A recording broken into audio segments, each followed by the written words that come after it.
بسم اللہ الرحمن الرحیم۔ اسلامک ٹیچنگ زون کے پیارے دوستو، السلام علیکم۔ میں ہیمن فاطمہ اور آپ سب کو اپنے چینل پہ خوش آمدید کہتی ہوں۔ عید کے دن کرنے والے کام، اللہ تعالیٰ کا شکر بجا لانا، عید کی نماز کے لیے غسل کرنا، مسواک کرنا، اچھے کپڑے پہننا، خوشبو لگانا اور عیدگاہ جانے سے پہلے کچھ میٹھا کھا لینا۔ کسی میٹھی چیز کھا کر عیدگاہ جانا یہ سنت ہے۔ آپ صلی اللہ علیہ وسلم جب بھی عید کی نماز جاتے تو 1 کھجور 3 یا 5 کھا کر جاتے۔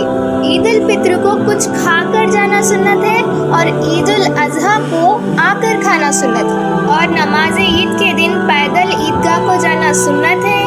سواری پہ جانا کوئی حرام نہیں ہے، کوئی غلط عمل بھی نہیں ہے، لیکن اگر آپ پیدل جا سکتے ہیں تو یہ زیادہ بہتر ہے۔ عیدگاہ آنے اور جانے کا راستہ تبدیل کرنا، یعنی ایک راستے سے جانا اور دوسری راستے سے آنا، یہ بھی سنت ہے۔ جاتے وقت ایک راستہ اختیار کیجیے اور آتے وقت دوسرے راستے سے آئیے۔ راستے میں ہلکی آواز سے تکبیر کرنا اور عید کی نماز پڑھنا اور خطبہ سننا اور پھر عید کی مبارکباد دینا، عید کی خوشی منانا۔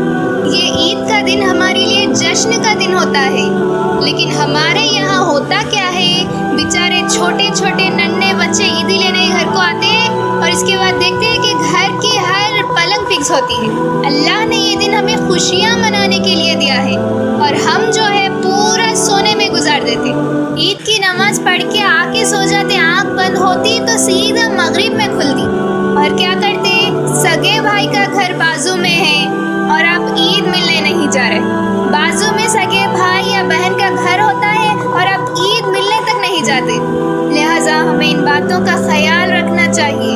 ہمیں عید کے دن چھوٹے چھوٹے بچوں کو عیدی دینا چاہیے۔ اور کیا ہے، عید کی نماز ادا کرنا فرض نہیں ہے بلکہ واجب ہے، لیکن اس کا یہ مطلب نہیں ہے کہ عید کی نماز ادا کرنا لازم نہیں ہے۔ اکثر ہم کیا کرتے، ہم پر جو نماز فرض ہے اس کو چھوڑ دیتے اور واجب نماز کو زیادہ امپورٹنس دیتے۔ عید کے دن فجر کی نماز کو چھوڑ دیتے اور عید کی نماز کو پورے لوگ آتے۔ تو ہمیں ان باتوں کا خیال رکھنا چاہیے۔ ہمیں 5 فرض نمازوں کے ساتھ واجب کا بھی اہتمام کرنا چاہیے۔ ایسا نہیں ہے کہ فجر کی نماز چھوڑ دیے، عید کی نماز پہ حاضر ہے، یا پھر عید کی نماز پہ حاضر ہے اور باقی کے 5 فرض نمازیں چھوڑ دیے۔ ایسا نہیں کرنا چاہیے۔ لہٰذا ہمیں ان باتوں کا خیال رکھنا چاہیے اور ان باتوں پر اہتمام کرنا چاہیے۔ تو یہ ہے عید کے دن کرنے والے اعمال۔ اللہ تعالیٰ سے دعا ہے کہ اللہ تعالیٰ ہم سب کو کہنے اور سننے سے زیادہ ان تمام باتوں پر عمل کرنے کی توفیق عطا فرمائے۔ آمین۔